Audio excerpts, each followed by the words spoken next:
Hey y'all. Hey.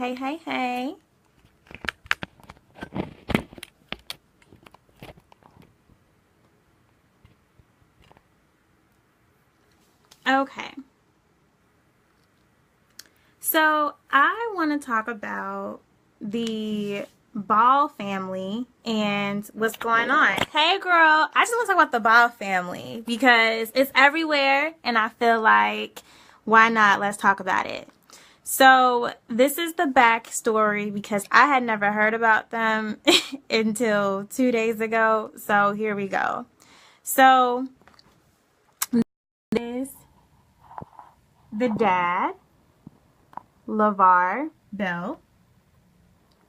Then there is the golden child, Lonzo Ball. Then there is LaMelo, the baby. And then there is LiAngelo, the middle child. So this is what they look like all together. This is an old picture, but this is mom, dad, and the Ball boys. So, right, I do too, girl. I do too.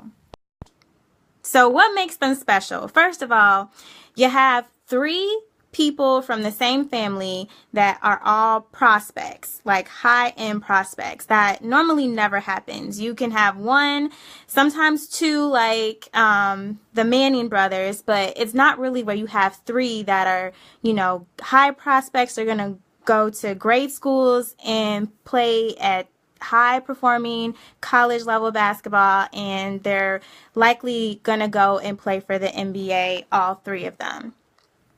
So what the dad did was he noticed this, and so he tried to go ahead and secure a partnership, not a shoe deal, but a partnership with one of the major shoe companies. And he was unable to do that. So what did he do? He decided to take his own money and his own resources and come up with his own shoe line. Now, he has generated buzz on himself because he has been able to get these interviews with ESPN. Now, how did he do that? Well, he first was saying, he thinks that his son could beat Stephen Curry.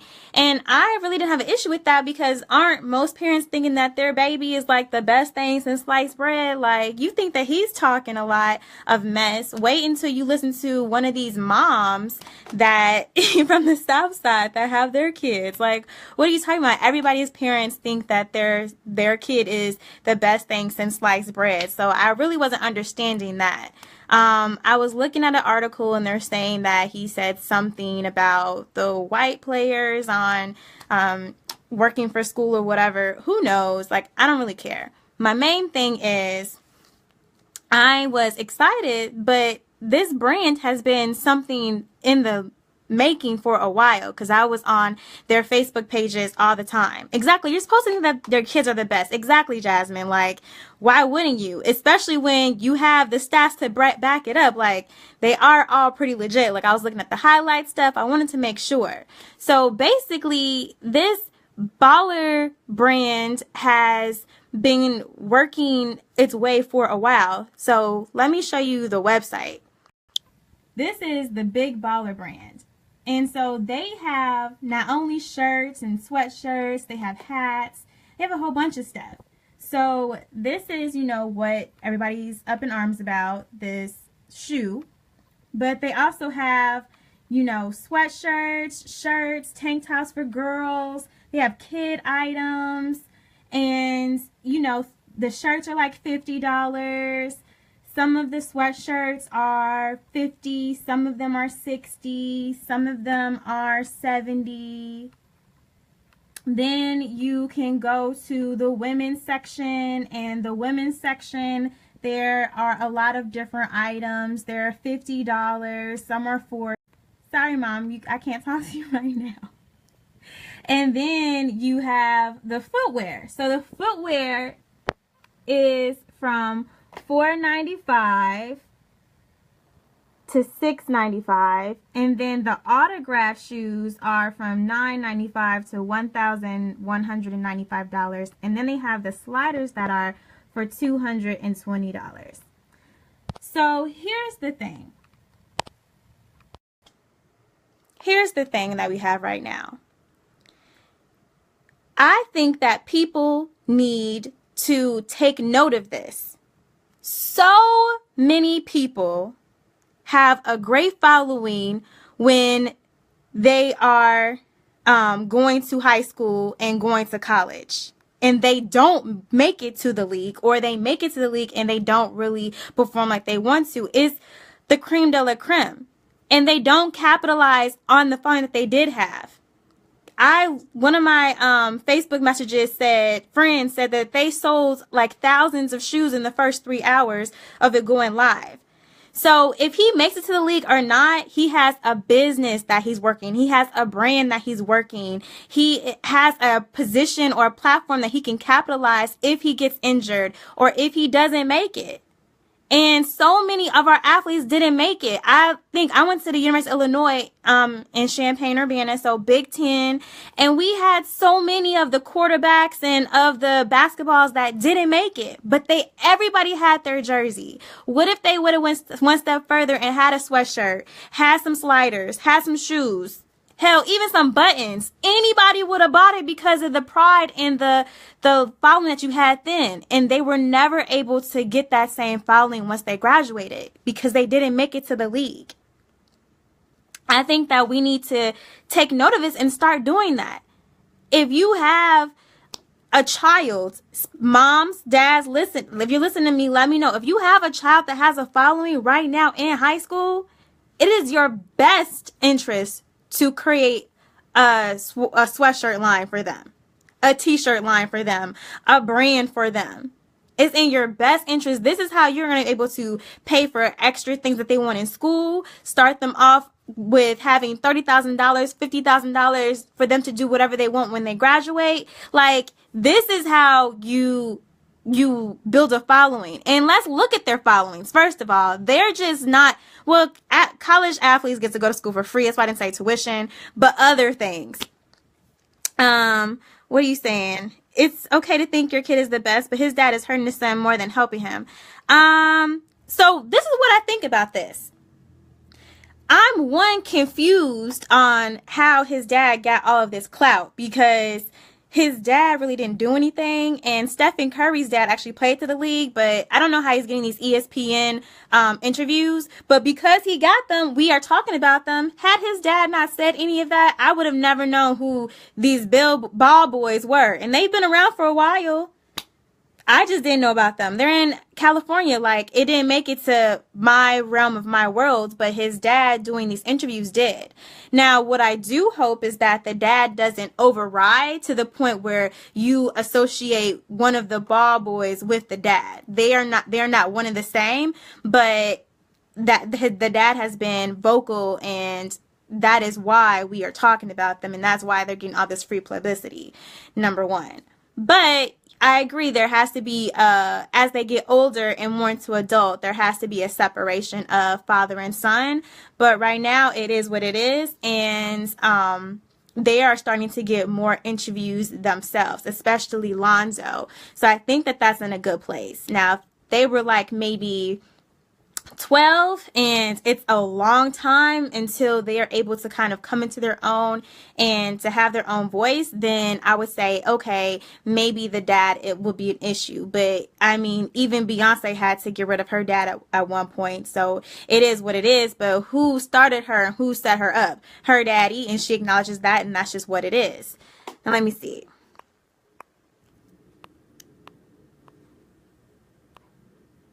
Yes, 99% don't know that you can capitalize on your following. I mean, I have so many ideas. If y'all have ideas, if you need to help me, we need to get together and strategize, let me know. But if your child has a following, this is the time to capitalize. Don't wait until they get hoop dreams. Most people don't make it to the hoop dreams. So utilize the now. So you guys can have shoe partnerships. Like, one major shoe area that no one talks about is cheerleading.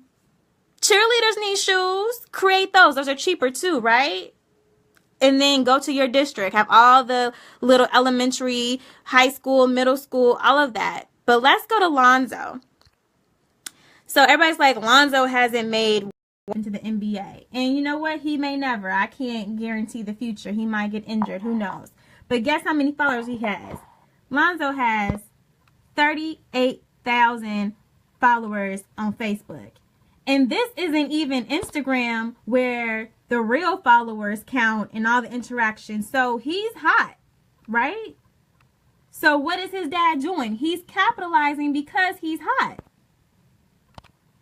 Now my thing is, and this is what I'm asking everybody. So do you think that in order to have a high-end product, we have to have a huge following and, you know, everyone know who we are and stuff? Do we have to be a Kanye where we've been working for half of our life?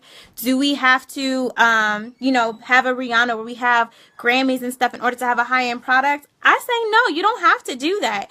There used to be a time where people didn't know who owned these brands. You didn't have a face to a name, and you just trusted that it was good quality product. So if it's a good quality product, then that's what it is. Now let's talk about pricing.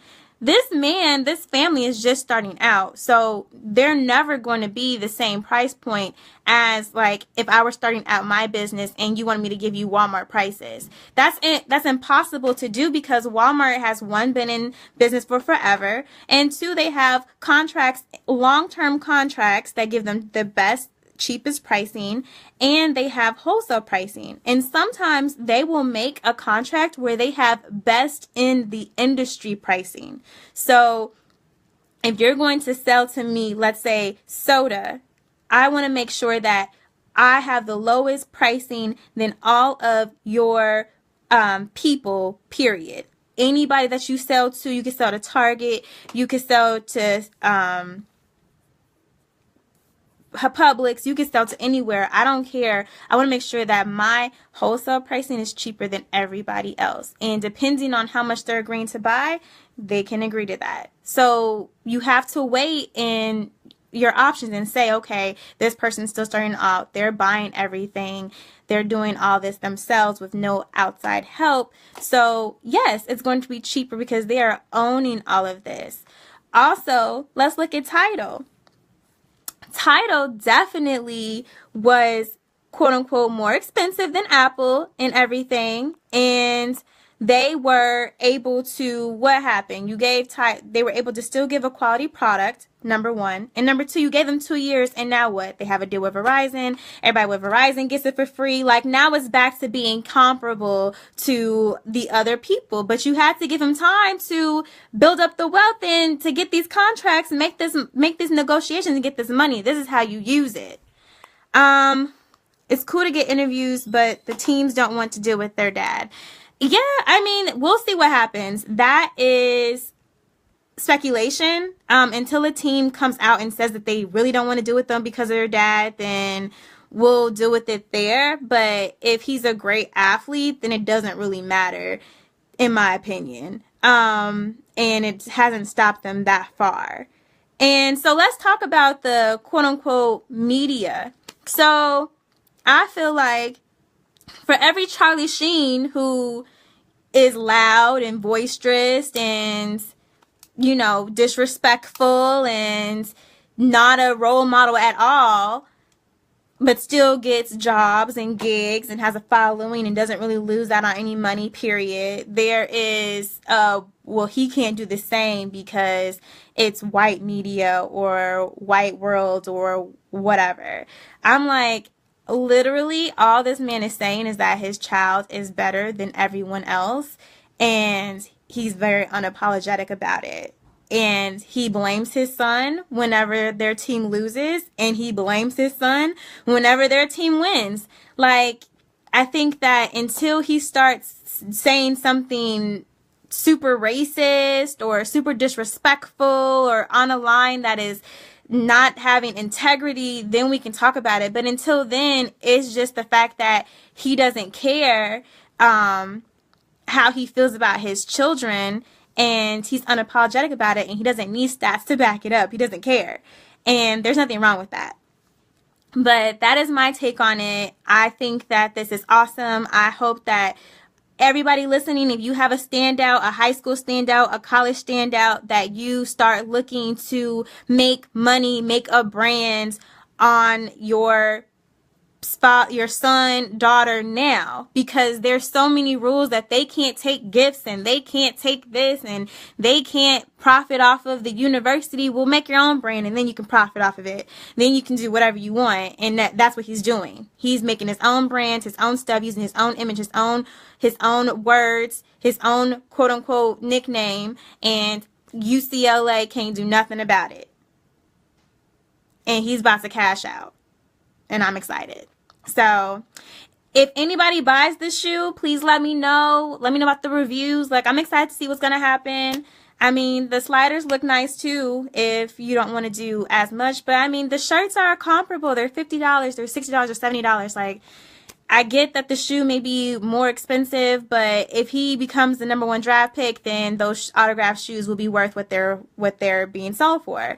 If he doesn't, then it is what it is. But regardless, he's a great standout, and I'm excited. So that's my sense on it.